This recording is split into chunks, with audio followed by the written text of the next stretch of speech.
Assalamualaikum warahmatullahi wabarakatuh. Alhamdulillah wassalatu wassalamu ala Rasulillah wa ala alihi wa sahbihi wa man tabi'ahu wa wala ba'du. Puji dan syukur kita panjatkan kepada Allah Subhanahu wa taala. Alhamdulillah di kesempatan awal hari ini kita bisa melanjutkan kajian kita tentang sudah masih fikih muharrar ya, berkaitan dengan fikih kebersihan, dan ini pertemuan kita yang ketiga membahas kitab Matan Qawaitul Fiqh, salah satu kitab standar dalam mazhab Syafi'i. Ini mudah-mudahan Bapak sudah bisa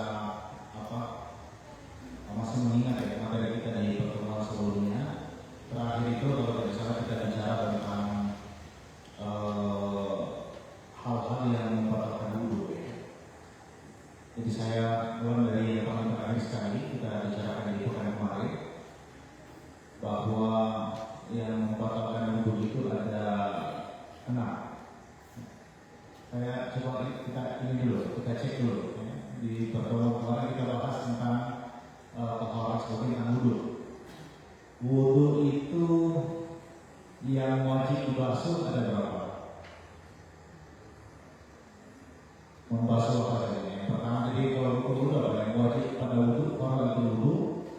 Yang wajib pada wudu, yang pertama adalah niat, ya. Yang berikutnya yang wajib itu apa? Membasuh muka, oke. Terus membasuh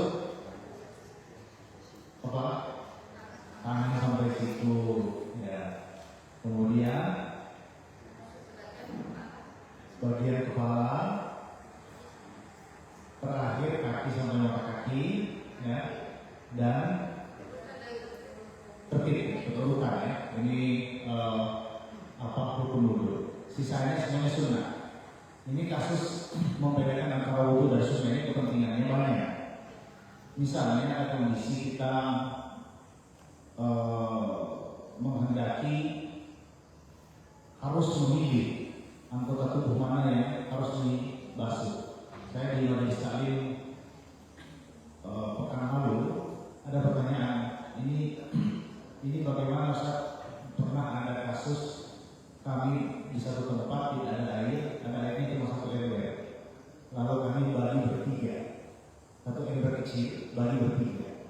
Karena airnya sedikit, kebetulan teman saya itu lulusan perguruan tinggi Islam. Jadi saya tanya sama dia, mana yang duluan, mana yang dibasuh ini? Karena air sedikit. Kalau mau bagi cuma satu gelas satu orang, tidak cukup kalau kita bagi.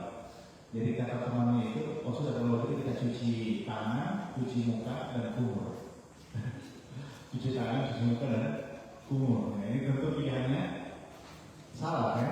Harusnya kalau disesuaikan berarti yang wajib itu ya muka, kemudian tangan sampai siku, ubur-ubur dan kaki sampai mata kaki. Sisanya itu sunnah.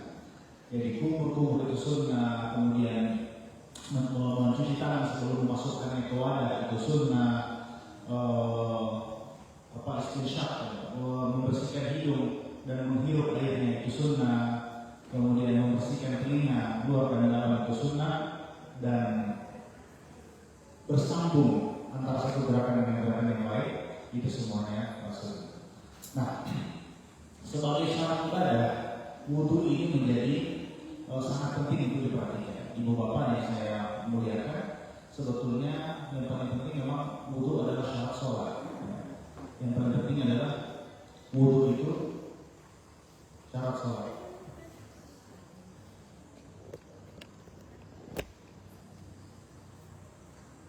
Yang paling penting karena wudu itu syarat sholat. Tetapi sebenarnya wudu itu memiliki banyak keutamaan. Misalnya keutamaan wudu itu di hadis Rasulullah menyebutkan kalau kita wudu itu Allah Subhanahu wa taala menghapus dosa. Jadi setiap kali orang berwudu dengan baik, maka dosa itu berguguran dari area wudunya. Berguguran dari area wudunya, kita tidak melihat, tetapi bersamaan dengan air itu menetes dari anggota wudu, maka pada oleh Allah Subhanahu wa Ta'ala. Ini soal wudhu. Kemudian yang kedua, keutamaan selain itu, wudhu itu juga menjadi penanda orang muslim nanti pada hari kiamat. Di dalam hadis Nabi mengatakan, "Wudhul muhajjali min athari wudu." Ya, nanti pada hari kiamat umat Nabi Muhammad itu akan dikenali dengan bersinar wajahnya dari bekas wudhunya. Jadi kita semua ini Bapak Ibu nanti pada hari kiamat akan bersinar wajah kita dan anggota tubuh kita itu dari bekas wudhu. Ini kita nanti hari kiamatnya susah dikenali. Nanti tidak kenal satu persatu kita ini. Bukan keluarga jauh, tempat tinggal jauh, bahasa jauh, ya. Apalagi zaman apalagi jauh sekali yang kita dengan Rasulullah. Tetapi Ibu Bapak, Nabi akan mengenali kita, salah satunya disebutkan dalam hadis adalah dengan setiap anggota tubuh yang kita basuh dengan sempurna itu akan memancarkan cahaya yang akan menjadi penanda bagi seorang muslim nanti di hari kiamat di hadapan Rasulullah Shallallahu Alaihi Wasallam.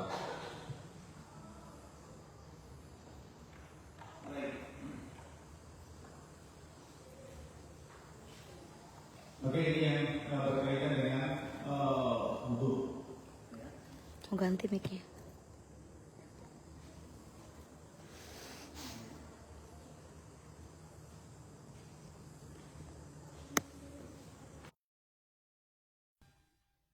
Baik, kita lanjutkan Bapak Ibu. Yang berikut adalah kalau yang membatalkan wudhu. Ini kita sudah ini lagi kita sedikit lagi. Yang membatalkan wudhu ada beberapa. Pertama adalah kalau keluar sesuatu dari kemaluan atau dari dubur, dari kemaluan atau dari pantat.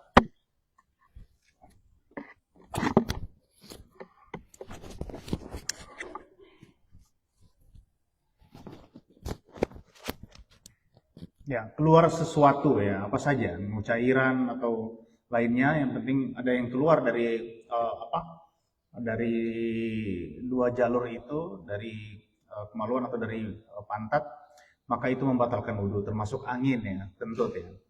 Kemudian wan naumu ala ghairi hayatil mutamakkin. Ini juga membatalkan wudhu kalau kita tidur bukan dalam posisi duduk yang sesuai atau yang memungkinkan untuk tidak keluar sesuatu dari pantat. Ya, jadi kalau kita duduk itu hayatul mutamakkin itu diterjemahkan oleh para ulama dengan posisi seperti apa yang memungkinkan lubang pantat itu tertutup dengan rapat. Ya. Dan itu ya duduk bersila ini. Jadi duduk bersila ini hayatul mutamakkin, duduk pada posisi bersila ini. Kalau kita duduk seperti itu, maka wudhunya tidak batal walaupun kita tidur. Tapi kalau kita tidur tidak dalam posisi itu, misalnya satu kaki diangkat ya, atau posisi jongkok tidur misalnya, atau tidur di kursi ya, asal tutup mata, asal kita tertidur, kehilangan kesadaran walaupun sebentar, walaupun kita tidak kentut, itu batal wudhu. Jadi kalau menunggu azan misalnya kalau subuh misalnya, nunggu azan subuh itu habis sahur atau habis azan nunggu sholat di masjid. Kemudian tertidur, ya. Kalau kita tertidurnya dalam posisi duduk bersila, maka wudhunya tidak batal, tidak perlu wudhu lagi. Tapi kalau tertidurnya dalam posisi selain itu, maka batal, ya, batal. Lagi nunggu khatib Jumat selesai membacakan khutbah. Jadi kalau nunggu yang kita sholat Jumat itu sambil menunggu khatib itu atur posisi duduknya, duduk bersila supaya kalau tak tidur wudhunya tidak batal. Tapi kalau kita misalnya angkat kaki satu, ya kan, duduk bersilanya tidak lurus ya, angkat kaki satu, maka wudhunya batal. Nah, bagaimana Ustaz misalnya kalau saya waktu tidur duduk bersila, tapi ketika sudah tidur itu kaki saya bergerak. Misalnya saya selonjorkan, saya luruskan kaki. Setelah itu saya kasih balik ulang bersila. Pas saya bangun, sedang bersila. Padahal tadi sudah lurus. Ya kan? Batalkah wudhu? Tidak batal kalau kita tidak tahu. Kalau kita tidak tahu tidak batal ya. Kecuali kalau ada lihat, mau lihat dulu tadi ini kebetulan terekam misalnya ya. Pas dilihat rekamannya, tadi saya keselurus kaki nih waktu tidur tidak sadar. Ya, itu batal. Jadi duduk bukan hayatul mutamakkin itu membatalkan wudu ketika kita tertidur. Jadi kalau tidur ya posisinya harus bersila, tegak, ya, kaki semua rata, tidak diangkat salah satunya, itu tidak membatalkan wudu. Nah ini banyak, nanti biasanya itu yang perlu banyak kita kasih ingat masyarakat itu pada saat sholat Jumat. Sholat Jumat itu kan banyak, biasanya khotib ketika sedang khutbah itu banyak yang tidur itu. Orang capek bekerja di hari Jumat ya. Kemudian capek bekerja, kemudian pada saat khotib itu kan ada kasus ibu. Ada kejadiannya dulu itu. Nah, tapi ini Allah alam ini cerita menyebar ya. Ada satu orang dia datang bagus-bagus mandi pakai baju bagus ya, datang ke masjid paling awal, duduk di masjid sebelum azan ya, bersandar di tiang, kemudian duduk manis ya, bersiap untuk mendengarkan khutbah. Begitu sambil menunggu azan tertidur dia. Tiba-tiba dia bangun sudah qamat. Allahu Akbar, Allahu Akbar. Marah nih orang ini, marah dia berdiri. Dia bilang, ini kalian ini sudah bikin aliran apa? Hari Jumat kenapa tidak ada khutbah? Padahal khutbahnya ada ya. Cuma dia tak tidur. Khutbahnya ada, dia tak tidur. Jadi dia bilang, aliran apa ini? Tidak ada khutbah. Padahal ada khutbahnya. Ya. Jadi, tidur dalam keadaan duduk bersila tidak membatalkan wudu. Selain itu, kondisi yang lain itu membatalkan wudu. Duduk di kursi tertidur membatalkan wudu. Sujud tertidur membatalkan wudu, apalagi berdiri ya, berdiri itu pokoknya kalau kondisinya tidak menutup lubang pantat ya, maka itu membatalkan wudu walaupun kita tidak kentut ya. Yang berikut adalah zawalul aqli bisukrin au marad. Kehilangan kesadaran karena sakit, pingsan misalnya, atau mabuk. Hilang kesadaran karena mabuk atau pingsan, walaupun cuma sebentar, maka itu juga membatalkan wudu. Ada hadis diriwayatkan dari Rasulullah SAW, beliau mengatakan wika usahi al-ainan. Ya. Mata itu bisa menahan kesadaran. Faman nama falyatawadda, siapa yang menutup matanya atau kehilangan kesadarannya, tertidur dan sebagainya, maka mestinya dia berwudu karena wudunya batal. Nah, memang mata itu membuat tubuh kita ini kuat. Ya. Kalau mata itu terbuka, leher kuat. Jadi kalau saat ini kalau mata tak buka, itu biasanya biar orang mau taruh beras satu karung di atas kepala, bapak itu bisa tahan itu. Semen satu bantal di kepala bisa tahan dia kalau mata terbuka. Tapi kalau mata tak tutup, biar songko dia tidak bisa tahan. Jatuh, biar songko dia jatuh ya, dia tidak bisa tahan. Karena mata itu menguatkan kesadaran ya. Jadi zawalul aqli, kehilangan akal, bisukrin karena mabuk, au marad atau karena sakit, walaupun cuma sebentar, itu bisa membatalkan. Kemudian walamsur rajulil mar'ah al-ajnabiyyah min ghairi ha'il. Kalau kita menyentuh perempuan yang ajnabi, yang bukan mahram, min ghairi ha'il, tanpa alas, itu membatalkan wudu, termasuk istri menurut mazhab Syafi'i, itu membatalkan wudu. Jadi menyentuh suami istri bersentuhan itu batal wudunya dalam mazhab Syafi'i. Dalilnya adalah aula mastumun nisa, atau kalian menyentuh lawan jenis ya. Aula mastumun nisa falam tajidu ma'an fatayammamu sa'idan thayyiban. Ya, ini disebutkan di dalam Al-Qur'an. Jadi kalau kita menyentuh lawan jenis ya, maka termasuk istri, maka itu membatalkan wudhu. Yang tidak membatalkan wudhu itu kalau yang disentuh adalah perempuan, laki-laki misalnya menyentuh perempuan tua yang sudah menopause. Itu tidak batal wudhu. Atau laki-laki menyentuh anak bayi yang belum balik. Laki-laki atau perempuan menyentuh anak-anak yang belum balik. Ya. Itu tidak membatalkan wudhu. Jadi kalau anak itu misalnya belum sampai haid perempuan, kita sentuh tidak batal wudhu. Begitu sebaliknya. Anak laki-laki disentuh oleh ibu-ibu bukan mahram, itu tidak membatalkan wudhu sepanjang dia belum balik. Tapi kalau dia dewasa, itu hanya berlaku bagi perempuan. Perempuan menopause kita sentuh tidak batal wudhu.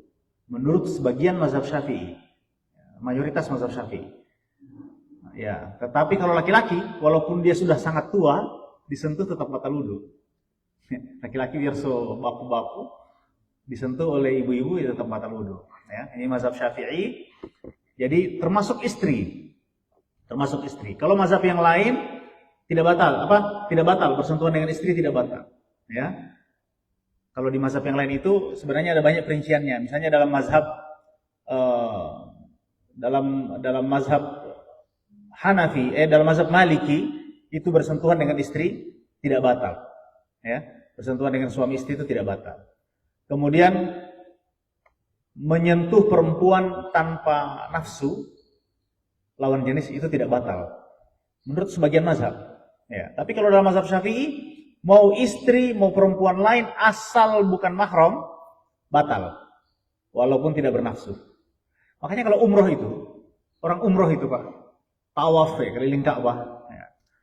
Itu kalau pakai mazhab Syafi'i agak repot, karena persentuhannya sangat mungkin terjadi. Orang kan waktu umroh itu dia tawaf pakai ihram. Banyak area tubuhnya yang mungkin tersentuh tanpa alas. Itu kalau pakai mazhab Syafi'i memang agak repot.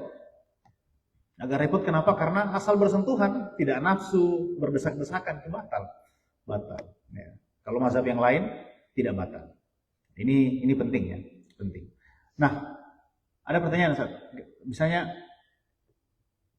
kenapa Al-Quran bilang aula mastumun nisa, ya, menyentuh perempuan, menyentuh istri, itu bisa membatalkan wudhu menurut mazhab Syafi'i dan tidak batal menurut mazhab Maliki, padahal ayatnya sama. Atau menyentuh perempuan, an-nisa di sini maksudnya adalah istri, ya.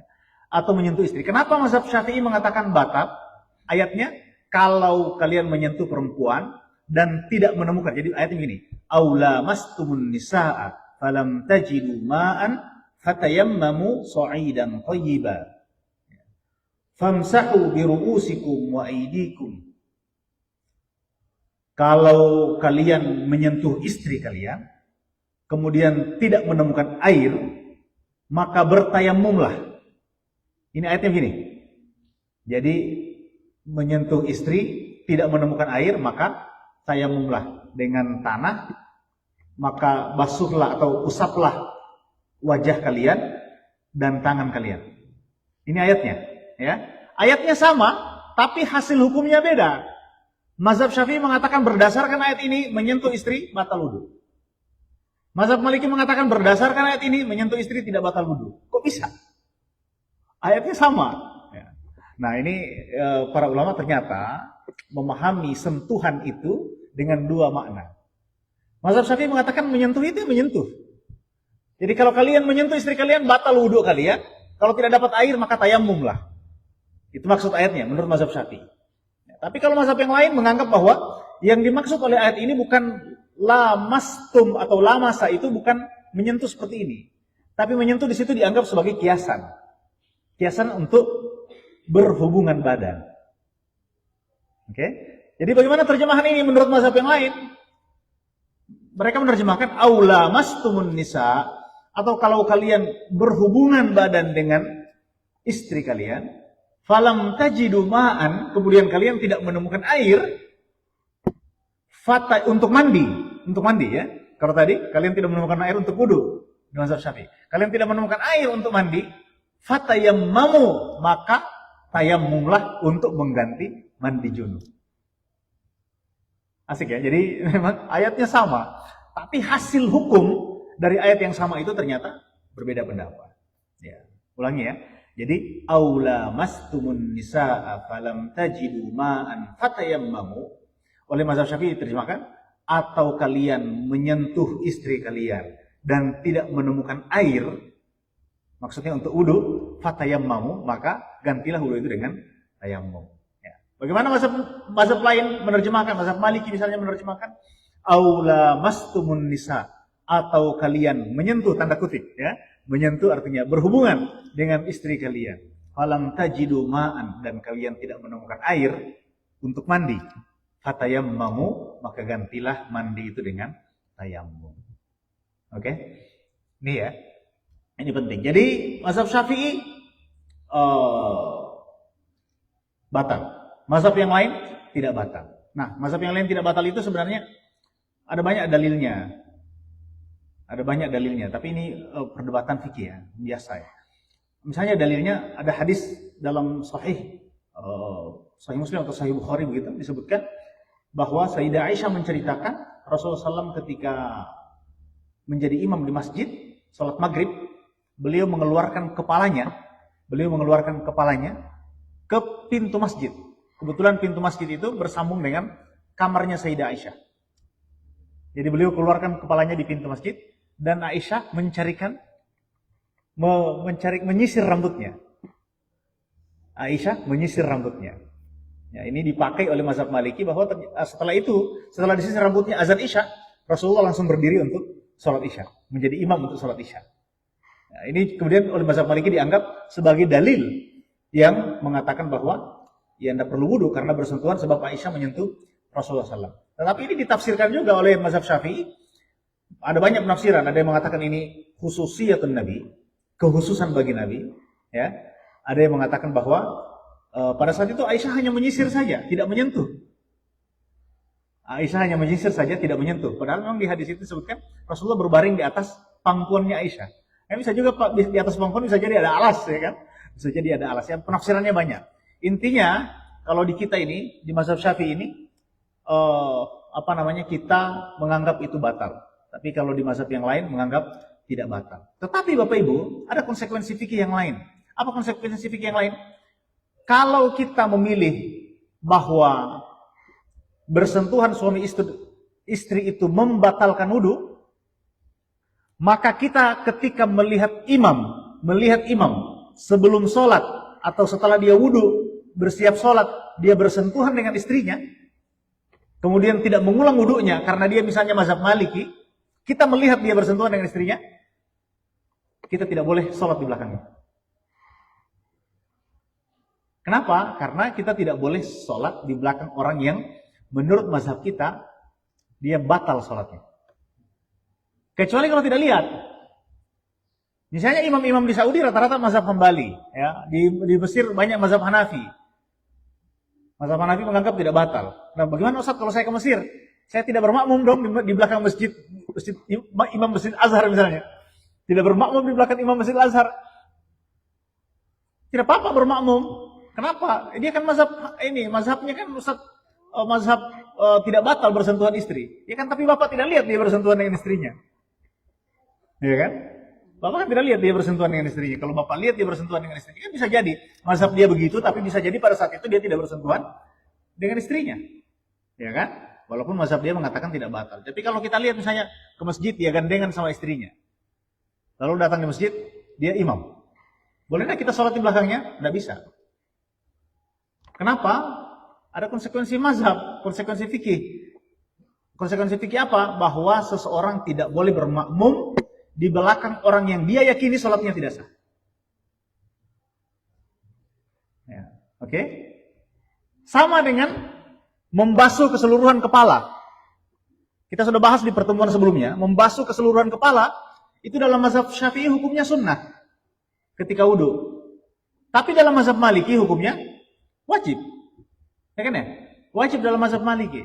Artinya kalau Bapak tidak membasuh keseluruhan kepala, maka wudunya tidak sah. Konsekuensi wudu tidak sah adalah sholatnya tidak sah.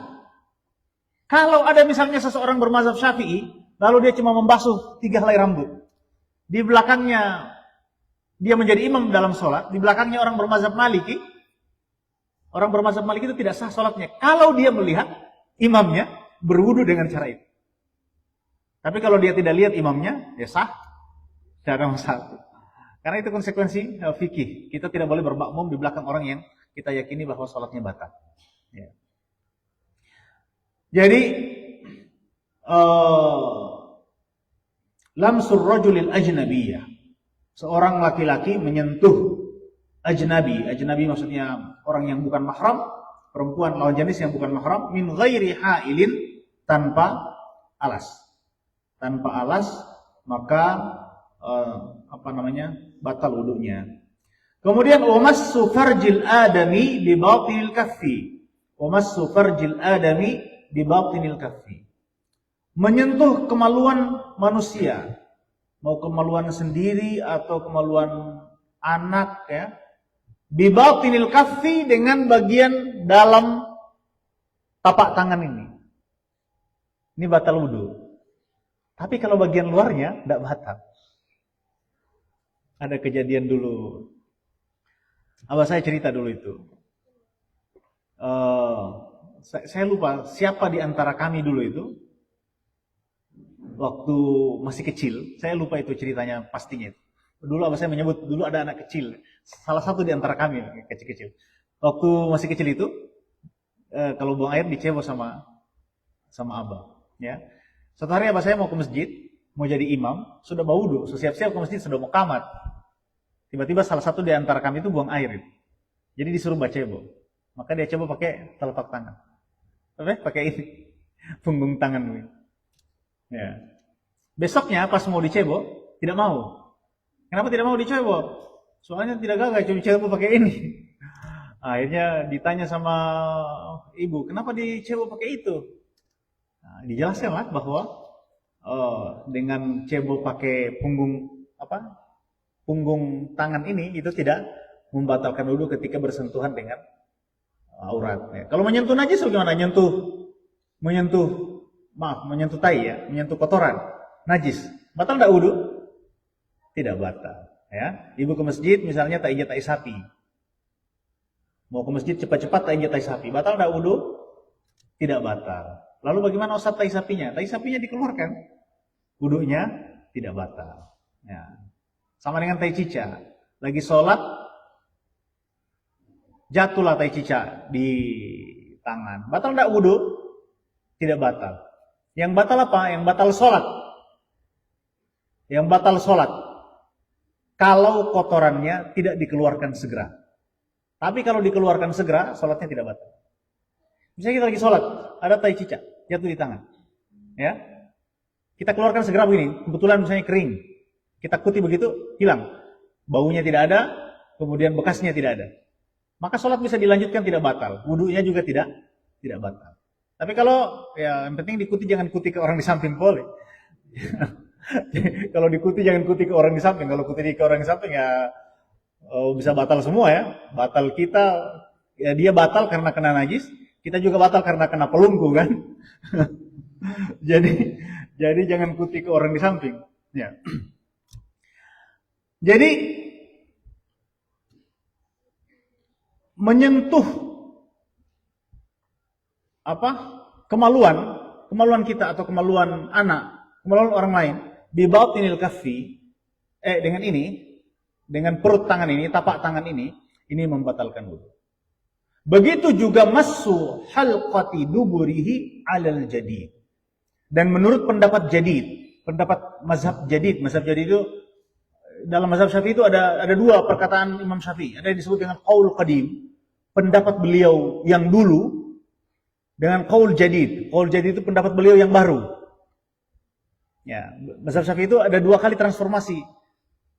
Imam Syafi'i itu ada 2 kali transformasi pemikirannya. Maksudnya ada perubahan fatwa.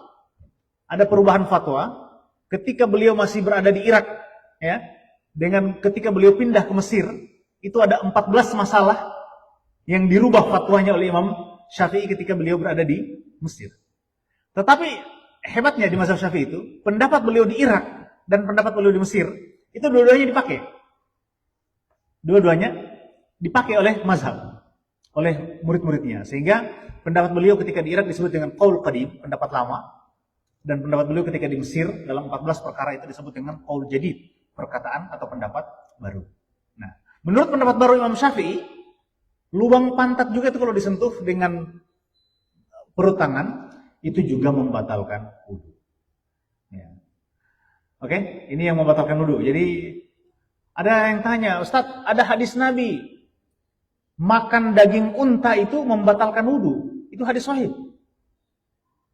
Makan daging unta membatalkan wudu. Kenapa mazhab Syafi'i mengatakan makan daging unta tidak batal wudu?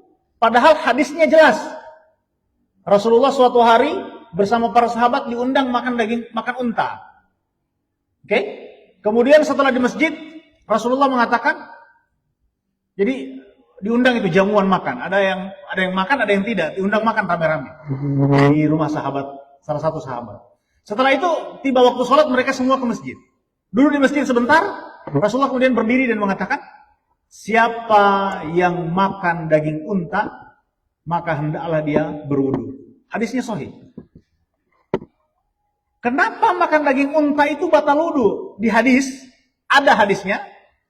Tapi mazhab Syafi'i mengatakan makan daging unta tidak batal wudu. Kok bisa mazhab Syafi'i bertentangan dengan hadis sahih? Bagaimana itu, Ustaz? Bagaimana itu? Ibu-ibu, ya. Hadisnya ada dan sahih bahwa makan daging unta, Rasulullah itu mengatakan, siapa yang makan daging unta, maka berwudulah. Tetapi dalam mazhab Syafi'i, ternyata makan daging unta, biar makan banyak, tidak batal wudu. Nah, bagaimana penjelasannya? Bagaimana mazhab Syafi'i menilai hadis itu? Rupanya Bapak Ibu, jadi ketika para sahabat diundang dijamu makan unta itu, kemudian mereka masuk ke masjid, tiba-tiba tercium bau kentut. Tiba-tiba tercium bau kentut. Dan bau kentutnya itu macam bau daging unta. Oke? Sama dengan kalau makan durian. Biasanya kalau makan durian itu DP bau kentut kita tidak sama dengan kentut biasanya, ya kan? Ada makanan tertentu yang membuat kentut itu dia punya aroma yang khas. Aroma yang khas. Nah, makan daging. Jadi saat itu di masjid ada tercium bau kentut. Yang bau kentut itu biasanya itu bau kentutnya orang baru makan daging unta. Nah, Rasulullah itu, Masya Allah, Rasulullah itu beliau tidak menyuruh orang kentut itu untuk wudu. Jadi Rasulullah tidak tanya, coba siapa yang berkontok itu, berdiri coba wudu. Bau ini, ya kan begitu ya. Harusnya siapa yang kentut di antara kalian coba keluar wudu. Ya, tapi Rasulullah menjaga perasaan sahabat dengan mengatakan, siapa yang makan daging unta berwudulah. Maka keluar itu orang-orang dalam masjid yang makan unta untuk berwudu. Ya. Nah, ini dipahami oleh mazhab Syafi'i, penyebab mereka keluar atau penyebab mereka disuruh berwudu bukan makan daging unta. Tapi karena kentut yang Rasulullah berusaha menjaga perasaan sahabat, tentu kalau dia suruh berdiri satu orang nanti malu. Ya kan? Malu. Maka dia suruh semua yang makan unta untuk berwudu. Sehingga hukumnya, atau penyebab hukum wudu itu bukan daging unta, tapi bau kentut. Ya. Oke, ini penjelasannya supaya nanti ada yang tanya begitu, karena yang tanya begitu banyak. Ini hadisnya kok begini? Kenapa kalian bilang itu? Kalau kita ke Saudi, kalau saya pernah itu Saudi, kita makan unta misalnya ya. Kalau ada makan rame-rame dengan jamaah itu makan unta. Mereka sering tanya, Ustaz, ini kenapa kita tidak wudu lagi? Padahal kan itu hadisnya jelas itu. Siapa yang makan unta ya wudu. Kita jelaskan, mazhab Syafi'i mengatakan tidak perlu wudu karena ilahnya bukan daging unta. Sebab hukumnya bukan daging unta, tapi kentut. Oke? Selanjutnya, lanjut ya, biar cepat ini.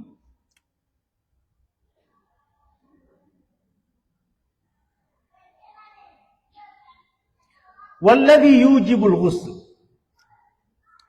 yang mewajibkan mandi. Ya, ini buku ini coba cari di Google, kalau ada bisa di-download ya.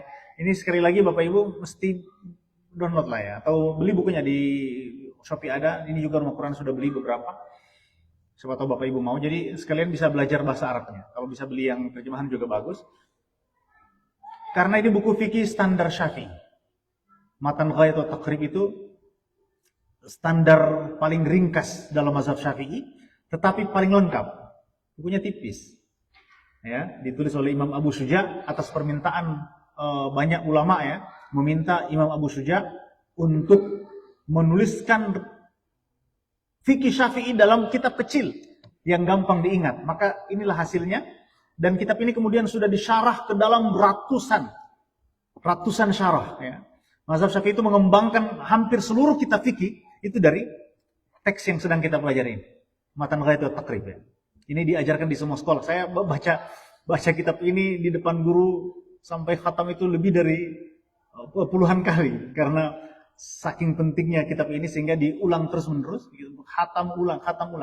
Dan Bapak Ibu, selama ini permasalahan masyarakat itu selama ini cuma di kitab ini sudah ada jawaban.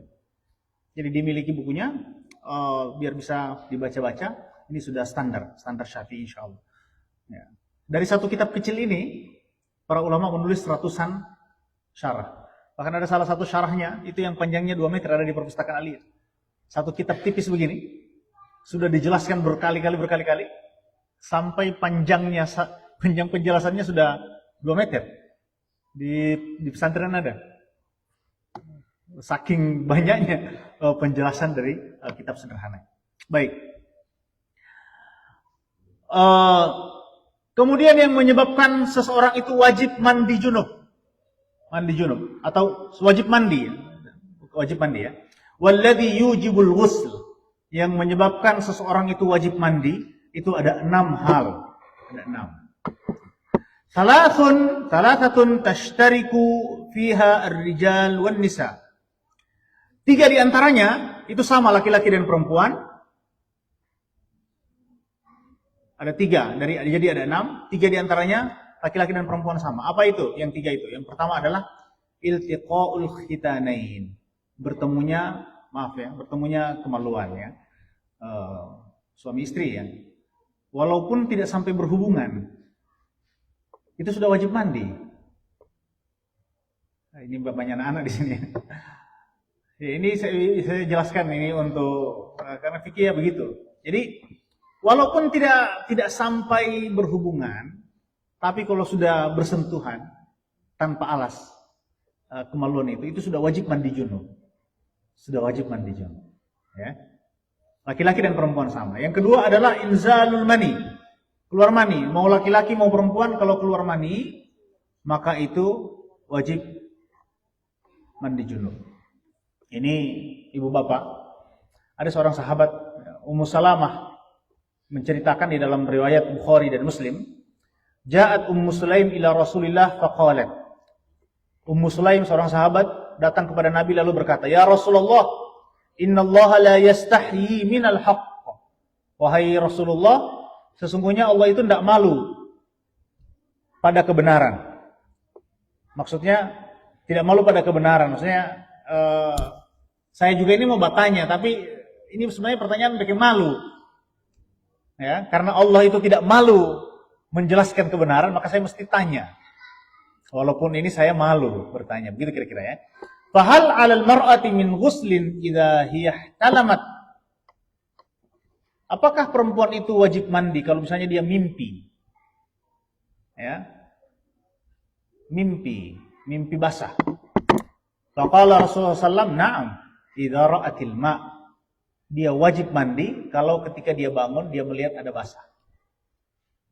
Laki-laki begitu, perempuan begitu. Basah itu maksudnya mani ya, mani. Oke, jadi wajib mandi kalau keluar mani, inzalul mani.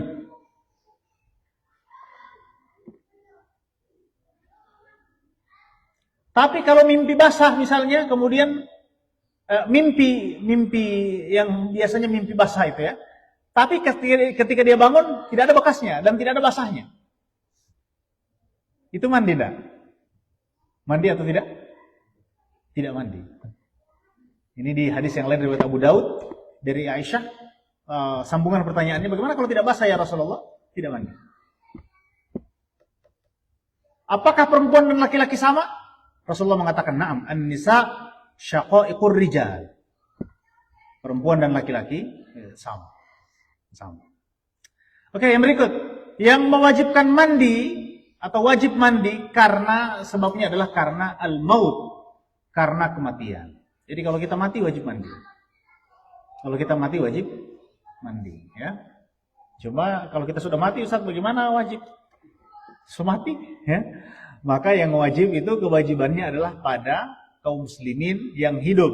Itulah kenapa memandikan orang meninggal dunia itu termasuk dalam fardu kifayah. Wajib.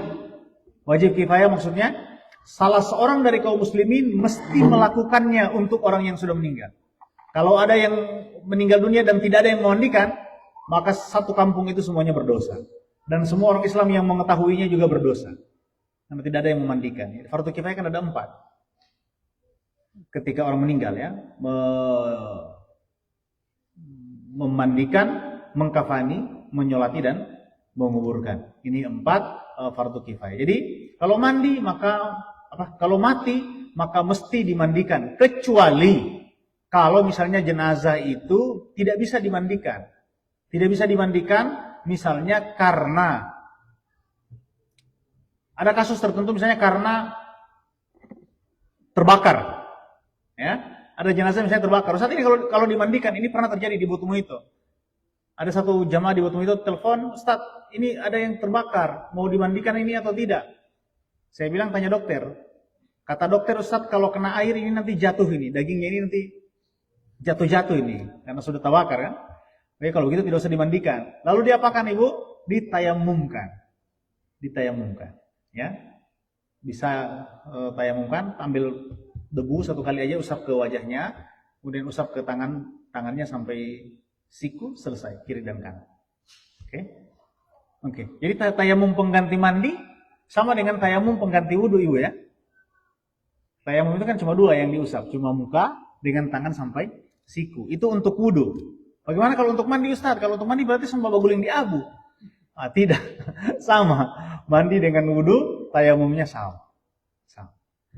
Oke. Kemudian ada 3 mandi yang hanya khusus bagi perempuan.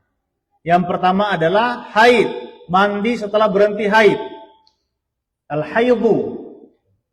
Ya. Mandi setelah berhenti haid, hukumnya wajib. Ibu bapak, kalau sudah ini haid ini, ada banyak kasus, Ibu. Orang haid itu dia melamakan mandi walaupun haidnya sudah habis. Maka dia punya dosa meninggalkan semua sholat itu. Ya, jadi ini haid ini setiap masuk waktu sholat mesti cek. Ada atau tidak? Kalau sudah tidak ada darah keluar terlihat, mesti cek. Ceknya ibu-ibu, dia mesti sudah tahu ya. Pakai kapas. Harus cek. Karena kalau dia tidak cek, misalnya saya perempuan haid, ya. Haid berhenti haidnya pada saat sholat subuh. Bukan, saat sholat subuh saya tidak cek, sholat zuhur saya tidak cek, sholat asar saya tidak cek, tapi sudah tidak ada darah. Sholat maghrib saya cek tidak ada darah, maka sholat itu wajib diganti semua. Ada itu anak-anak di pesantren, pernah itu dulu saya dapat. Ini kenapa ini lama sekali haidnya ini? Karena setiap saya mengajar tidak ada haid, Ustaz. Panggil, ini kenapa lama sekali haidmu, Nak? Sebenarnya sudah berhenti 3 hari lalu, Ustaz. Loh, kenapa belum mandi? Malas sholat, ya? Malas sholat, Itu dia punya hutang untuk mengganti semua sholat itu. Punya hutang untuk mengganti itu, itu kan masuk kena dosa. Melalaikan sholat, dosa melalaikan sholat ini besar. Dosa melalaikan sholat ini besar, jadi mesti cek ibu bapak. Mesti cek. Pakai kapas, dicek. Sudah berhenti atau tidak. Ya. Sama dengan pertanyaan saya gini. Di satu majelis taklim saya ditanya, Ustaz, boleh tidak berhubungan suami istri saat istri haid? Haram kan? Haram. Lalu kalau misalnya haidnya sudah berhenti tapi belum mandi junub, boleh tidak berhubungan? Haidnya sudah berhenti dan belum mandi junub. Boleh tidak berhubungan? Tidak boleh, haram. Kenapa? Karena kata Al-Quran, Wala taqrabuhunna hatta yathurna. Janganlah kalian mendekati istri-istri kalian, maksudnya berhubungan dengan istri kalian, hatta tathurna, sampai mereka berhenti haidnya. Oke, berarti kalau sudah berhenti haid so boleh. Lihat ayatnya, sambungan ayatnya. Fa idza tatahharna, kalau mereka sudah mandi, fa'tuhunna min haitsu amarakumullah. Wala taqrabuhunna hatta yathurna fa idza tatahharna. Wala taqrabuhunna hatta yathurna fa idza tatahharna fa'tuhunna min haitsu amarakumullah. Ya. Jadi fa idza tatahharna, nanti kalau mereka sudah mandi, baru boleh kalian dekat. Jadi kalau belum mandi tidak bisa. Haram karena ayat Al-Qur'an fa idza tatahharna. Nanti setelah mereka mandi. Setelah mereka mandi. Oke. Baik, jadi ini haid. Haid ya. Yang kedua nifas. Nifas itu apa? Haid itu berapa lama? Haid berapa lama? Hah? Haid itu waktu minimalnya 1 hari 1 malam. Minimal. Kalau ada di bawah 1 hari 1 malam itu bukan haid. Oke? Waktu maksimalnya 15 hari. Maksimalnya 15 hari. Normalnya 6-7 hari. 1 minggu. Normalnya itu. Wa ghalibuhu sittun aw sab'un. Rata-rata antara 6 atau 7.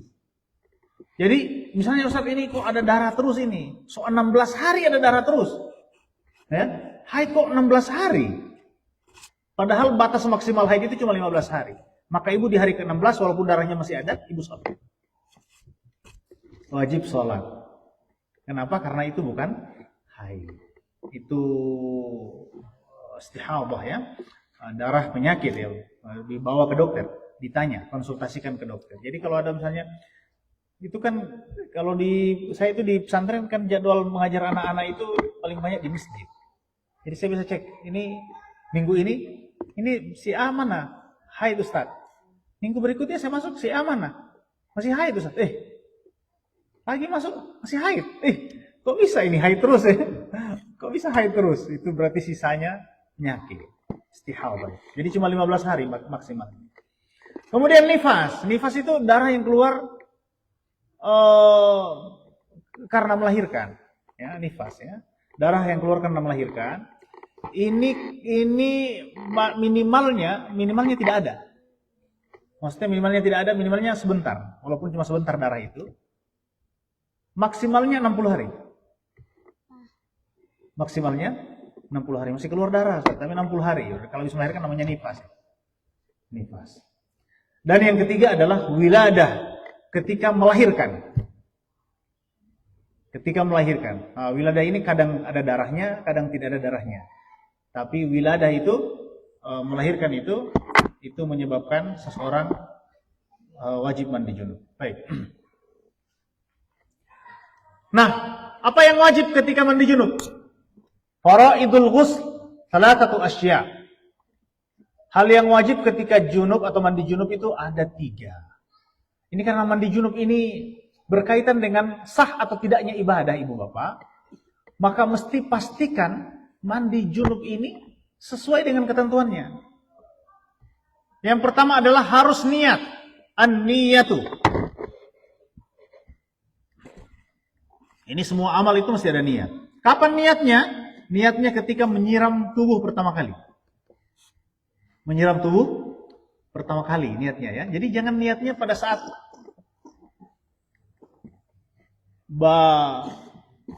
masih ambil baju, ambil handuk ya kan? Atau niatnya masih timba air, coba niat. Enggak, niat itu di dalam ibadah, di dalam Islam, niat itu pada gerakan pertama semua ibadah. Kecuali puasa. Jadi kalau haji niatnya pada saat di miqat. Oke, umrah begitu. Apa lagi? Salat. Kapan salat itu niatnya? Bersamaan dengan takbiratul ihram. Bukan sebelum itu. Bersamaan dengan takbiratul ihram. Jadi mulutnya Allahu Akbar, dalam hatinya usolli fardhu dhuhri gitu dan seterusnya. Pakai bahasa Indonesia saya. Ya. Begitu juga mandi. Kapan niatnya? Niatnya ketika menyiram tubuh pertama kali. Di situ tempatnya niat yang wajib itu. Jadi mesti ada perasaan kita melakukan sesuatu ketika pertama kali melakukan gerakan pertama dalam ibadah itu. Niatnya di situ. Ya, jadi niat mandi, ya wajib. Bagaimana niat mandi junub? Ya sebenarnya niat ini perasaan sih ya, perasaan dalam hati ya. Bahasa Indonesia boleh, hulun dalom wali, bahasa Arab bisa, mau bahasa apa saja bisa. Atau dia sebenarnya biar tidak ada bahasa, karena itu perasaan dalam hati. Perasaan itu kan tidak ada bahasanya. Tapi beberapa ulama kita merumuskan niatnya dalam bahasa Arab ya. Nawaitul ghusla diraf'il hadatsil akbari an jami'il badan fardhan 'alayya lillahi ta'ala. Ya. Atau saya niat mandi junub wajib bagi saya untuk menghilangkan hadas besar karena Allah. Ini niat. Jadi perasaan itu mesti ada dalam hati. Yang kedua, izalatun najasah in kanat ala badanih.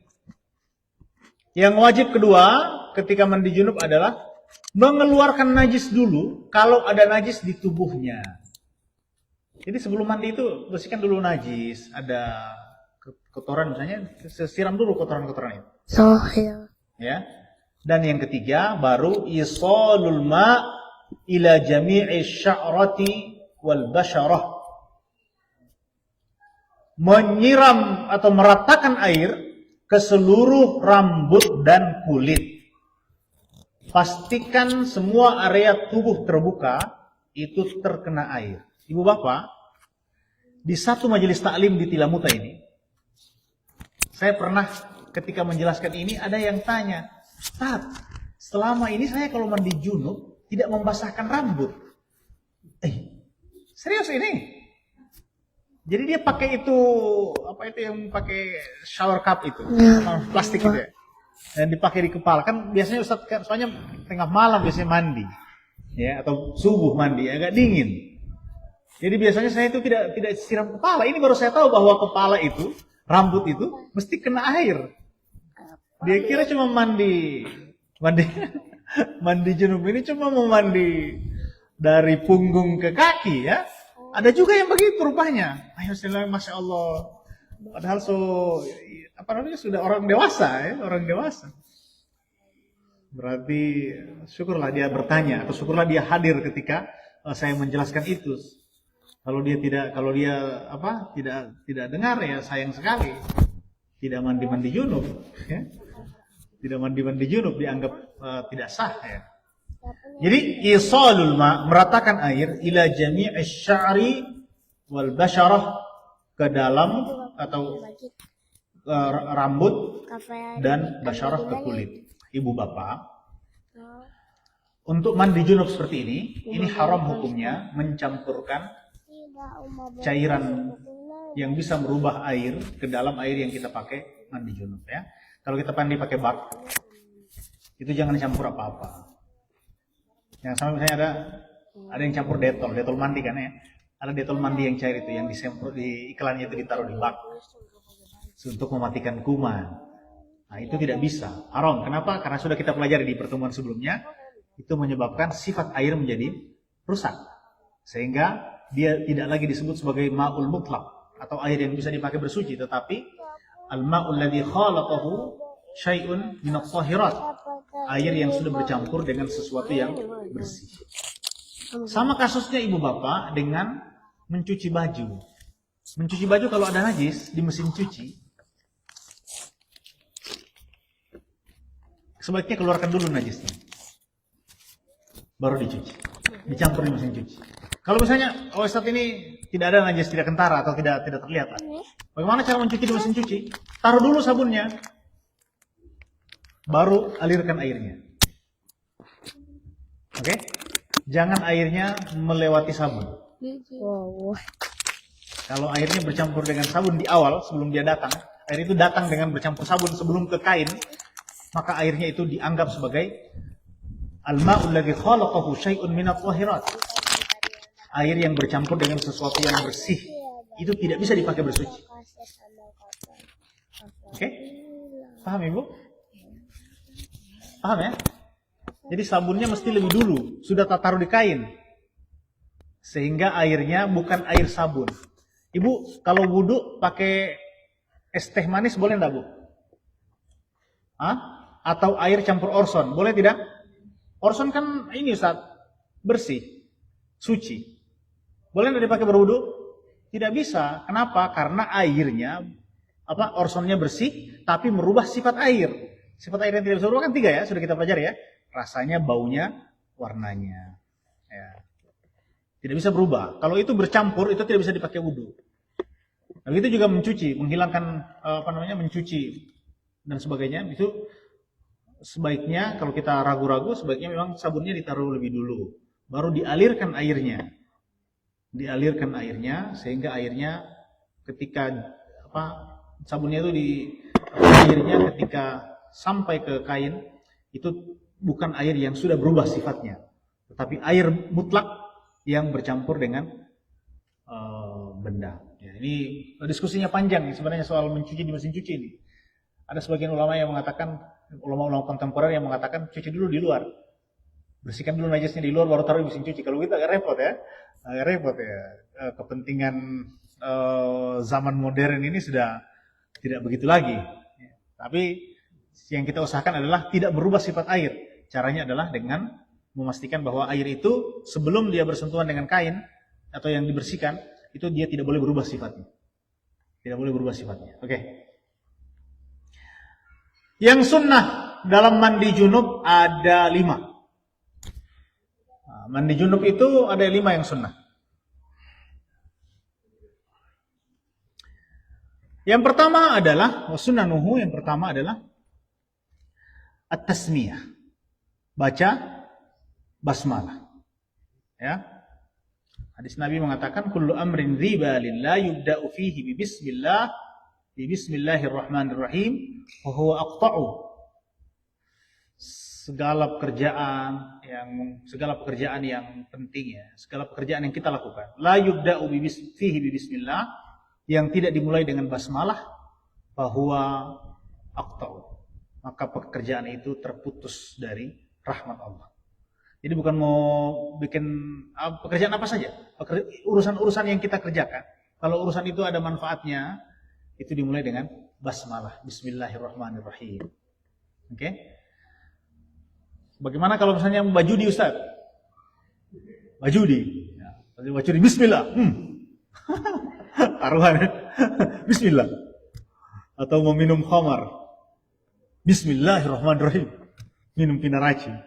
Bagaimana itu? Hukumnya bagaimana itu? Apakah dia juga terputus dari rahmat Allah? Ya. Itu bismillah tidak merubah sesuatu yang halal menjadi haram, dia tetap haram. Tidak tetap haram. Jadi ada yang bilang, Ustaz kalau begitu modelnya malaikat bingung. Ini mau kasih pahala apa dia ini atau mau kasih dosa? Minuman khamarnya dosa, bismillahnya pahala.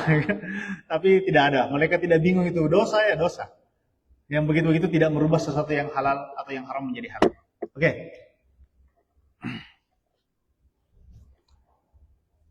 Yang pertama membaca basmalah, yang kedua al-wudu'u qablahu. Kalau mau mandi junub itu sunnah untuk wudu sebelum mandi junub. Sunnah ya, wudu sebelum mandi junub. Ada hadis Aisyah yang menjelaskan soal itu. Kemudian imrarul yadi 'alal jasad. Menggunakan tangan itu untuk meratakan air ke badan. Itu sunnah ya. Jadi kalau mandi misalnya bisa enggak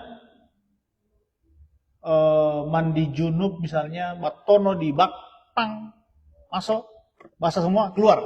Tidak pakai apa-apa, cuma macam batono bacelup begini. Sama ini bacelup. Angkat lagi. Bisa enggak? Atau melompat di koala dari jembatan, masuk ke dalam air, keluar, selesai mandi junub. Sah atau tidak?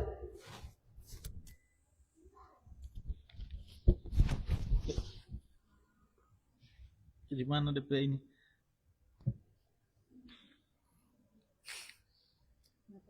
Pinjam manunya, magnetnya.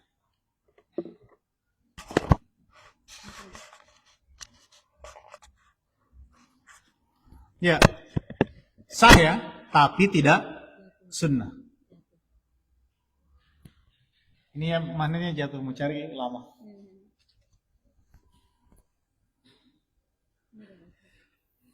Baik. Imrarul yadi 'alal jasad. Kemudian mualat. Mualat itu apa kemarin? Mualat itu apa? Bersambung ya. Bersambung. Jadi mandinya jangan pisah-pisah. Misalnya di kamar mandi sebelah cuci tangan dulu. Kamar mandi sebelah kepala. Pindah kamar mandi sebelah habis air, pindah sebelah lagi baru kaki, baru badan dan sebagainya. Tidak, bersambung.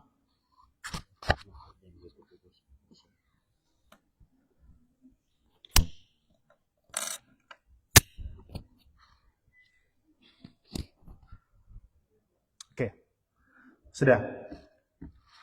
Mualat itu bersambung, tidak terpisah. Itu sunnah. Walaupun sebenarnya boleh. Misalnya ibu mandi baru siram setengah badan, habis air. Pindah di kamar mandi sebelah. Siram lagi sebagian, habis lagi air. Ke rumah tetangga. Habis juga rumah tetangga. Naik motor misalnya. Ke kampung sebelah. Tidak mengulang baru. Tinggal sambung. Jadi yang basah, yang belum basah mana? Tinggal kaki. Siram kaki. Tidak ulang baru. Boleh atau tidak? Boleh. Tapi makruh. Tidak sunnah ya. Kemudian takdimul yumna 'alal yusra. Mendahulukan yang kanan daripada yang kiri. Itu hukumnya sunnah. Jadi bagaimana cara mandi junub itu? Dahulukan yang kanan dulu. Kanan depan, kemudian kanan belakang. Kiri depan, kiri belakang, siram kepala. Dan alirkan air ke seluruh tubuh menggunakan tangan. Ya. Mandi junub ini hukumnya sunnah. Oke. Sampai sedikit lagi ya. Kita sambung sedikit lagi ya. Faslun wal ightisalatul masnunatu 17 ghuslan. Mandi yang sunnah ada 17. Mandi sunnah ada 17. Tadi mandi wajib ada berapa tadi? Mandi wajib tadi ada 5 ya? Ya ya? 6 ya? 6 ya. Sekarang mandi sunnah. Mandi sunnah ada 17. Yang pertama adalah ghuslul jum'ah. Mandi ketika Jumat. Mandi untuk sholat Jumat. Ini sunnah. Rasulullah SAW bersabda, "Idza jaa ahadukum ilal jum'ah falyaghtasil." Atau idza arada ahadukum ay ya'tiya ilal jum'ah falyaghtasil. Siapa yang mau pergi sholat Jumat maka hendaklah dia mandi. Hendaklah ini maksudnya sunnah. Kemudian Aidain, mandi hari raya. Salat hari raya, ini hukumnya sunnah. Kemudian istisqa, mandi ketika salat istisqa meminta hujan. Sunnah. Wal khusuf wal kusuf. Khusuf ini gerhana bulan, kusuf gerhana matahari. Salat gerhana. Baik gerhana bulan maupun gerhana matahari, ini hukumnya sunnah. Wal ghuslu min ghuslil mayyit. Mandi setelah memandikan jenazah. Hukumnya sunnah. Saya di satu tempat di Bualemo ini ada pertanyaan. Bukan, saya datang di pemakaman, saya lihat ada orang-orang yang tidak sholat jenazah. Padahal mereka itu sepertinya orang-orang yang biasa sembahyang. Saya tanya, bapak-bapak itu kenapa tidak sholat? Oh bukan begitu kasusnya. Ada satu imam di satu desa di Bualemo. Ada satu imam di satu desa. Saya lihat dia tidak sholat. Saya bilang, dulu Pak Imam. Dia bilang, Ustaz saya tidak bisa sholat. Kenapa? Karena saya baru memandikan jenazah. Jadi saya tidak bisa sholat jenazah. Padahal, kata saya sama Pak Imam, padahal Pak Imam apa masalahnya? Masalahnya karena baru memandikan jenazah itu mandi setelah memandikan jenazah itu tidak wajib. Itu hukumnya cuma sunnah. Kalau alasannya misalnya saya kena najis atau pakaian saya kena najis, ya tinggal siram aja najisnya itu, keluarkan najisnya. Salat seperti biasa. Al-ghuslu min ghuslil mayyit, mandi setelah memandikan jenazah itu hukumnya sunnah. Wal kafiru idza aslam. Orang kafir kalau mau masuk Islam, sunnah mandi. Sunnah mandi. Tapi mandinya setelah masuk Islam saja. Jangan sebelum masuk Islam. Orang itu kalau mau masuk Islam tidak usah kasih terlalu banyak syarat. Saya banyak kali didatangi orang mau masuk Islam, Pak. Dia tanya sama saya, banyak sekali pertanyaan. Ustaz, baru saya mau mandi dulu, syahadat dulu baru pulang mandi. Ya kok pulang mandi baru tapalisi di kamar mandi, mati belum bersyahadat? Ya kan? Syahadat dulu baru mandi. Ustaz, baru belum mau daftar di KUA, syahadat dulu. Gampang itu. Ustaz, saya syahadat dulu. Nanti gampang kalau saya mau diulang di KUA, nanti kita ulangi. Ada orang datang sama saya sebelum Jumat, Ustaz, saya mau masuk Islam. Di masjid bisa habis Jumat. Syahadat sekarang. Baru tidak perlu disaksikan nanti. Terus mau ulang di masjid. Syahadat dulu sekarang. Bolongan pergi masjid, tabrak motor, mati. Mati Kristen. Mati kafir. Syahadat dulu. Baca itu pertanyaan. Orang masuk Islam itu kasihan. Banyak sekali pertanyaan. Saya banyak sekali. Baru-baru ini ada lagi yang masuk Islam. Orangnya di Botumu itu. Di sekolah rakyat. Mau masuk Islam. Telepon saya. Ustadz ini mau masuk Islam. Semua bawa kamari. Saya bilang, jangan kasih keluar dia. Suruh dia diam di kamar. Nanti saya exit. Di Botumu itu. Ini dari Botumu itu ke sini 15 menit. Dia naik motor dari sana, kalau ditabrak, mati di jalan, belum Islam. Dia bilang, saya tunggu saya di situ. Atau bilang, saya telepon sama saya punya teman di KUA, coba datang ke situ, syahadatkan dia. Syahadatkan dia. Nanti kita mau ulang gampang, yang penting dia syahadat dulu. Masuk Islam dulu. Yang terlalu banyak syarat. Syarat itu belakang, setelah syahadat. Ya. Ada yang bertanya, Ustaz boleh masuk Islam tapi saya belum ada doi. Kira masuk Islam ini bayar. Ustaz saya suka masuk Islam tapi belum ada doi. Kira ada pendaftaran mau lomba daftar. Daftar apa ini masuk Islam ini? Belum ada doi ya. Oke, jadi kafir idza aslama, orang kafir mau masuk Islam, maka sunnah untuk mandi. Kalau bisa dia mandi dengan air, dengan sidr, dengan pakai daun bidara, ya, itu sunnah. Karena ada hadis Rasulullah SAW, ketika ada seorang sahabat, ya, namanya Qais bin Asim, datang kepada Nabi, beliau mengatakan, Ataitun Nabiyya sallallahu alaihi wasallam uridul Islam, fa amarani an aqtasil bima'in wa sidr. Saya datang kepada Rasulullah SAW ingin masuk Islam. Maka Rasulullah SAW memerintahkan saya untuk mandi dengan air dan sidr, daun bidara. Daun bidara itu, apa bahasa Indonesianya daun bidara ini? Balacai bukan? Bukan ya? Oh beda ya. Daun bidara itu yang biasa dipakai untuk ruqyah itu. Dipakai ruqyah. Itu daun bidara itu di banyak hadis dia bisa mengusir jin. Bisa mengusir jin. Dia tidak disukai oleh setan. Daun bidara. Ya. Ada daun yang tidak disukai setan, itu daun bidara itu ada hadisnya. Orang meninggal dunia dimandikan pakai air, ada daun bidara. Orang mau masuk Islam pakai daun bidara. Ya. Ada kegunaannya juga itu, daun bidara itu. Macam-macam. Oke. Wal majnun wal mughma alaihi idza afaqa. Orang gila kalau dia sadar, begitu dia sadar kasih mandi. Atau mughma alaihi, orang pingsan. Orang pingsan itu ibu sunnah mandi. Sunnah mandi setelah dia sadar. Ya, walaupun tidak wajib, sunnah kasih mandi. Kalau sadar. Wal ghuslu indal ihram, mandi untuk ihram haji atau umrah. Walidukhuli Makkah, mandi sebelum masuk kota Mekah, sunnah. Walil wuqufi bi Arafah, mandi sebelum wukuf di Arafah. Walil mabiti di Muzdalifah, mandi sebelum mabit di Muzdalifah. Walil ramyil jimari salat, mandi sebelum melempar jamarat, ini semuanya haji. Walil tawaf, mandi sebelum tawaf. Walil sa'i, mandi sebelum sa'i, berlari antara Safa dan Marwah. Walidukhuli Madinati Rasulillah sallallahu alaihi wasallam, dan sebelum memasuki kota Madinah. Ini sunnah mandi. Oke. Ini ada bab setelah ini, bab tentang mashu al-khuffain. Ini tidak ada di sini. Di Indonesia tidak ada ini. Ini adanya di Arab. Apa itu? Menyapu. Bagaimana cara menyapu khuf? Khuf itu alas kaki seperti kaos kaki dari kulit. yang dipakai di musim dingin.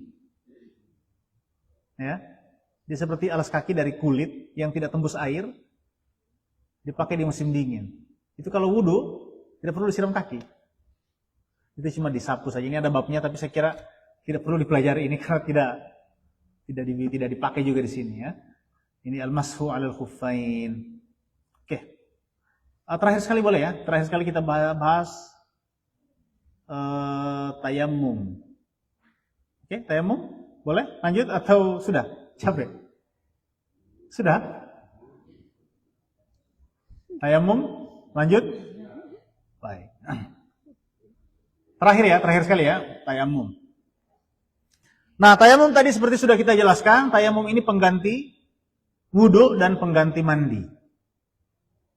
Baik. Syarat tayammum ada 5. Syarat tayammum ada 5. Yang pertama adalah wujudul uzri bisafarin aw marad. Ada uzur. Ada uzur karena safar, karena perjalanan, aw marad, karena sakit. Misalnya perjalanan itu bagaimana? Perjalanan itu misalnya di kendaraan ya, yang kita tidak ada kesempatan untuk wudu, maka kita tayamum. Kita tayamum, au marad, atau sakit. Saya sakit itu misalnya tidak bisa kena air, demam, tayamum. Atau misalnya ada luka. Ada luka misalnya di kaki. Ya, tidak boleh kena air. Ya sudah tayamum. Tayamum. Yang berikut dukhul waktu shalah. Syarat tayamum yang pertama ya, tidak bisa kena air. Kemudian masuk waktu sholat. Sudah masuk waktu sholat. Wa talabul ma', airnya sudah dicari. Atau ta'adzuru isti'maluhu, airnya dapat tapi tidak bisa dipakai. Jadi ibu bapak, tayamum itu bukan serta-merta kita suka-suka. Pas mau ke kamar mandi, tidak ada air, tayamum juga. Tidak begitu. Harus waktu sholatnya sudah masuk, ya kan? Kan misalnya ini belum azan, tidak ada air yang bawa doakan, jangan langsung tayamum. Tunggu dulu azan. Siapa tahu pas azan sudah ada air, ya kan? Siapa tahu pas azan sudah ada air. Dan wa talabul ma', airnya sudah dicari. Jangan sampai kita lagi baguling-guling di kamar, tanya sama anak, ada air kamar mandi no? Tidak ada apa-apa. Tayamum dipakai. Tidak begitu. Harus cari dulu. Tidak ada di situ, cari di tetangga. Ya, tidak ada di sekitar, pastikan dulu tidak ada air. Harus ada usaha untuk mencari air. Atau kalau ada air, tidak bisa dipakai. Misalnya, papa ini kebetulan kering semua ini. Ada cuma aqua 1 botol. Baru. Pakai wudu itu, kalau pakai wudu itu tidak ada yang pakai minum. Ada air, tapi terhalang untuk menggunakan. Itu makanya boleh tayamum. Ya. Kemudian at-turab at-tahir lahu gubar. Harus ada tanah bersih yang ada debunya. Jadi debu tanah, bukan debu cat. Ada debu cat. Biasa kita mau pegang cat, begini ada bau putih-putih tuh. Boleh enggak itu dipakai tayamum? Tidak boleh. Atau pasir. Pakai tayamum tidak bisa. Itu mesti debu tanah. Kalau dia bercampur dengan pasir maka tidak sah. Ya. Oke? Bagaimana misalnya Ustaz, saya sudah tayamum, sudah penuhi semua syaratnya, sudah tayamum. Sekarang sudah mau sholat, ternyata air mengalir di keran.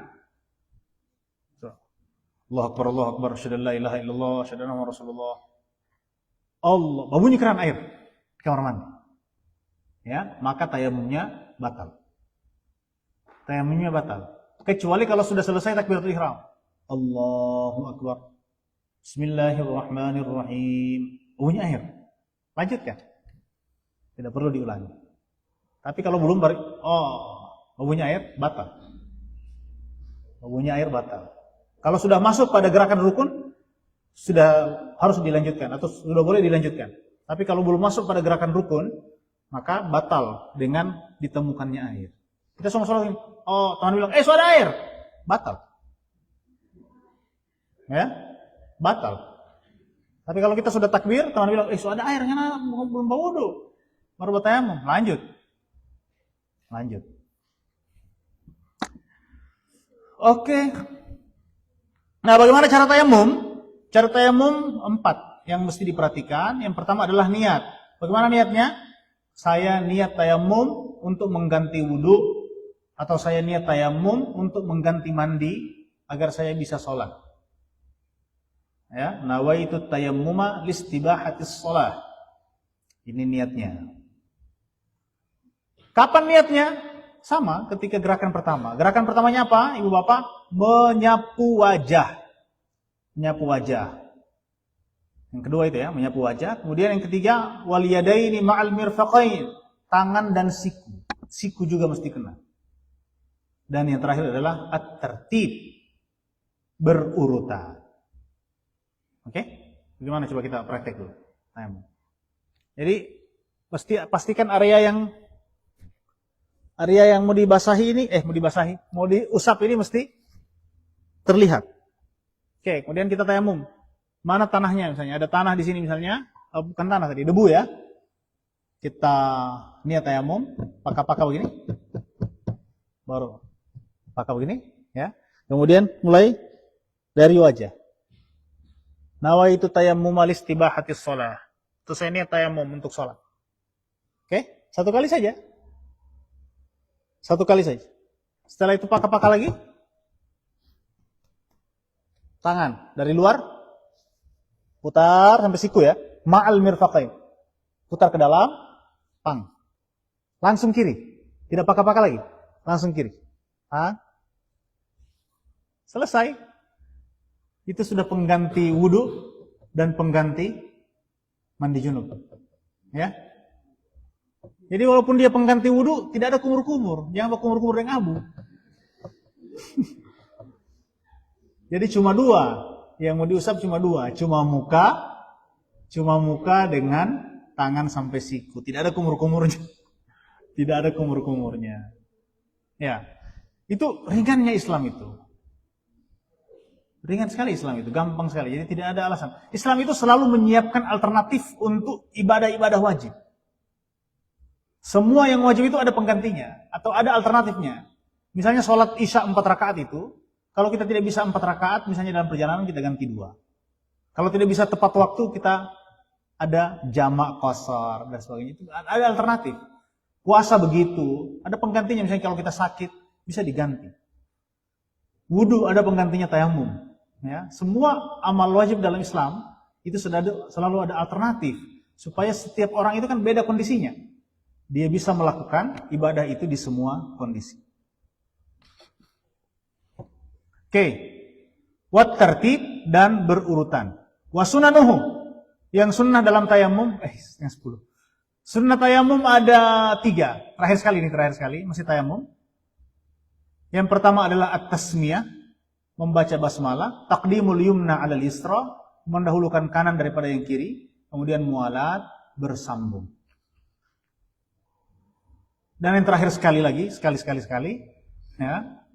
Yang terakhir sekali, yang membatalkan tayamum, itu ada 3 juga. Yang pertama adalah ma'abtalal wudu. Semua yang membatalkan wudu, itu membatalkan tayamum. Sudah itu ya, sudah dibahas. Kemudian yang kedua, ru'yatul ma' fi ghairi waqtis shalah. Melihat air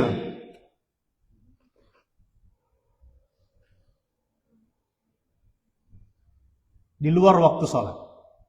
Tadi sudah dijelaskan.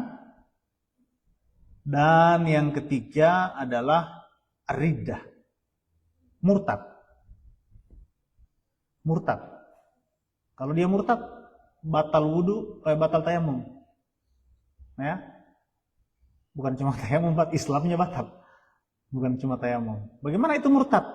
Misalnya ada orang bilang begini, ada orang misalnya sementara sholat atau sementara tayamum, dia bilang, masuk Kristen kita. Dan dia yakin mengatakan itu, dengan perasaannya, yakin, itu langsung murtad. Islam ini kan begitu, Pak. Masuknya gampang, keluarnya lebih gampang. Coba dihitung-hitung dulu, ibu bapak seberapa kali murtad? Pernah ada perasaan dalam hati masuk Kristen saya, tapi serius. Masuk Kristen juga. Itu kan murtad. Itu sudah murtad itu, keluar dari Islam sudah itu. Ya, kalau mengatakan kalimat itu dengan yakin, sudah murtad itu, Pak.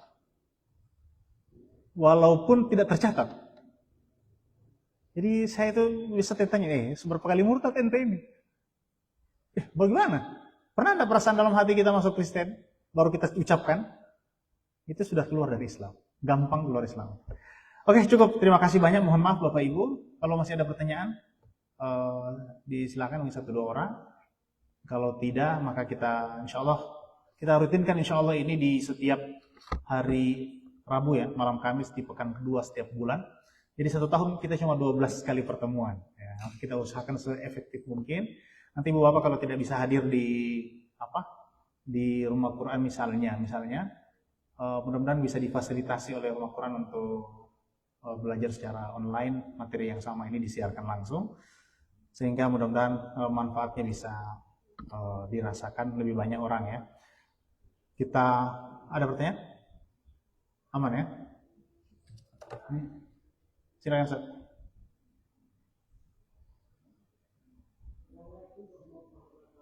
Waalaikumsalam. Assalamualaikum.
Ya.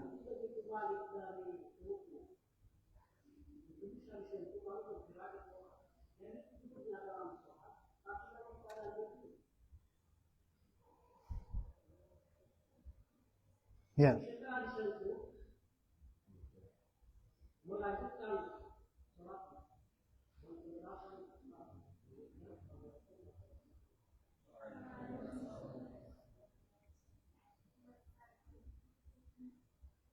Baik. Sudah, jadi ini pertanyaan pertama tadi soal bersentuhan 2 orang sudah tua. Ya. Bersentuhan 2 orang sudah tua itu batal. Menurut mazhab Syafi'i, dua-duanya batal. Menurut mazhab Syafi'i sebagian mazhab Syafi'i mengatakan yang laki-lakinya tidak batal karena perempuannya sudah menopause, tapi yang perempuannya batal. Ini mazhab Syafi'i ya.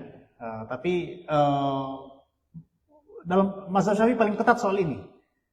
Soal bersentuhan kulit itu mazhab Syafi'i paling ketat. Yang lain-lain itu tidak batal lagi. Sudah tidak batal karena sudah tidak ada syahwat. Tapi kalau dalam mazhab kita menyentuh perempuan menopause itu ada dua pendapat. Beda dengan anak kecil. Kalau anak kecil pendapatnya 1. Tapi kalau orang tua menopause itu 2 pendapat. Ada yang mengatakan batal menyentuhnya, ada yang mengatakan tidak batal menyentuhnya, dan dua-duanya ada pendapat itu di dalam mazhab kita. Oke? Jadi batal. Kemudian yang tadi itu soal berdiri kemudian tertidur.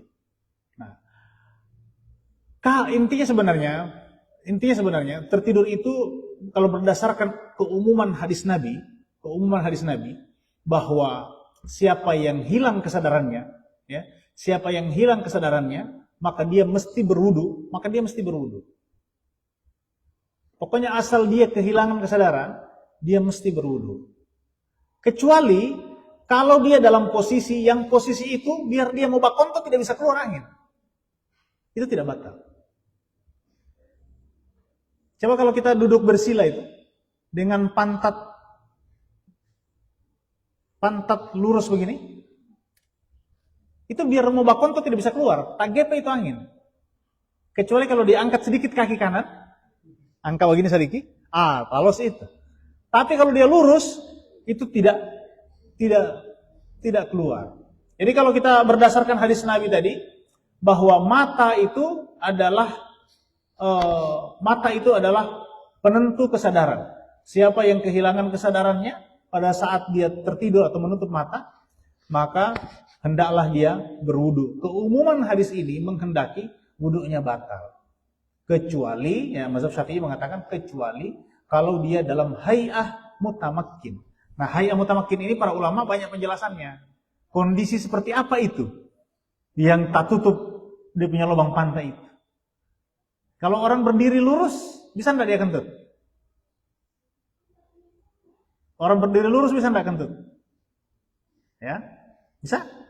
Kalau dia bisa kentut dalam kondisi dia berdiri lurus, walaupun dia tidak kentut dan tertidur, maka batal. Tapi misalnya kalau dia berdiri dalam cara berdiri tertentu, yang kalau dia berdiri dengan cara itu, tidak mau tabuka itu lubang pantai. Kemudian dia kehilangan kesadaran, maka tidak batal wudunya. Itu hay'ah mutamakkin. Jadi hay'ah mutamakkin ini yang paling umum diterjemahkan, dia duduk bersila. Duduk bersila. Jadi orang kalau tidur dalam sholat itu batal sholatnya. Ada misalnya waktu sujud, tak tidur. Sujud terakhir. Orang sudah zikir dia masih bersujud. Panjang sekali dia berdoa ini. Panjang sekali dia berdoa. Rupanya sudah tidur. Itu apakah batal sholatnya? Batal. Bukan cuma sholatnya, wudunya juga batal.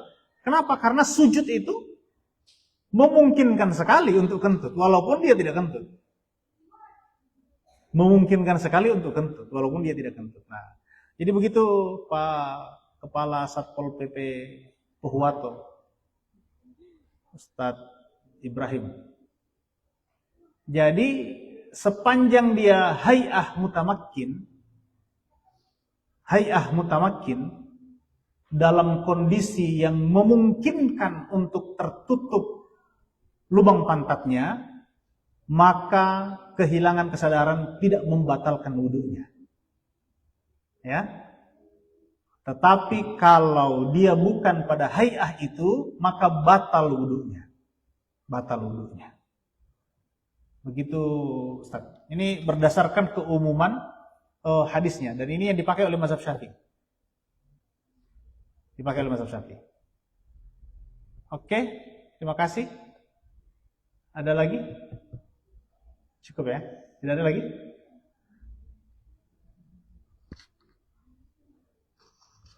Atau ada pertanyaan di sini, Ma?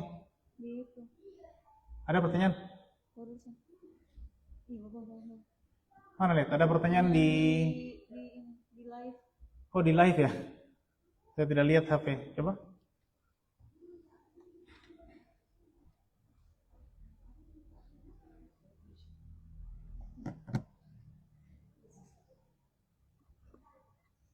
Masalah khuf ini. Khuf itu apakah bisa dikiaskan dengan kaos kaki?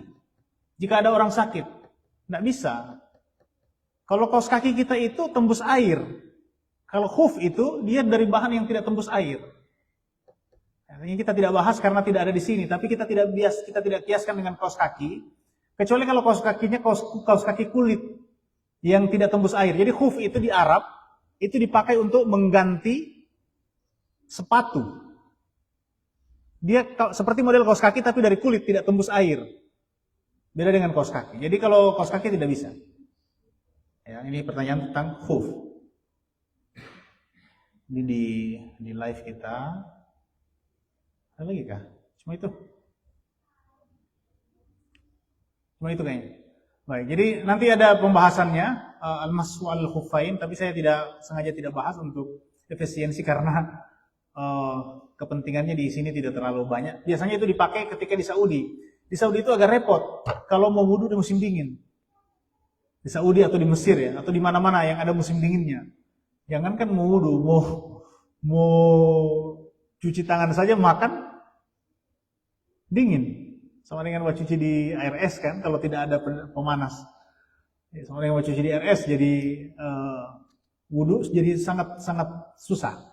Maka untuk kondisi seperti itu ada bab khusus dengan al-mashu al-khuffain, ya, mengusap khuf. Nah ini tidak sama dengan kaos kaki, kecuali kalau kaos kakinya terbuat dari bahan yang tidak tembus air. Oke? Oke, terima kasih. Saya kira itu yang dapat saya sampaikan pada malam hari ini. Terima kasih banyak Bapak Ibu semuanya. Jazakumullahu khairan katsiran. Dan saya berharap insya Allah pengalaman saya di Tilamuta ini, Tilamuta rata-rata di kita ini, pengetahuan terhadap fikih Syafi'i yang dasar di dalam kitab ini sebenarnya sudah cukup untuk menjawab masalah kita sehari-hari. Sudah cukup. Di banyak majelis taklim rata-rata pertanyaannya itu sudah ada jawabannya di kitab fikih standar ini. Jadi memang sebaiknya kita memilikinya. Silahkan mau di-download, mau beli yang bisa dibaca. Kalau ada yang beli kan insya Allah pada pertemuan berikutnya kita bisa sekalian belajar sedikit-sedikit bahasa Arabnya ya, biar bisa mengerti juga beberapa kosakata dalam bahasa Arab.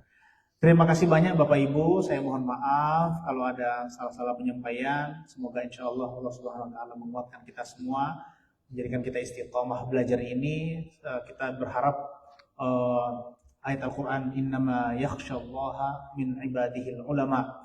Sesungguhnya yang takut kepada Allah itu adalah orang-orang yang berilmu, mengetahui, mengenal, mengerti agama. Artinya apa? Bahwa untuk menambah rasa keimanan kita memang mesti belajar. Semakin belajar, mudah-mudahan agama ini semakin dinikmati. Kemudian ketaatan kita juga semakin tinggi. Mudah-mudahan belajar ini juga, apalagi belajar fikih, mudah-mudahan insya Allah akan membantu urusan ibadah kita sehari-hari insya Allah. Terima kasih banyak, mohon maaf atas segala kekurangan. Hadanallahu wa iyyakum ajma'in. Wallahul musta'an. Wallahul muwaffiq ila aqwamit thoriq. Wassalamualaikum warahmatullahi wabarakatuh.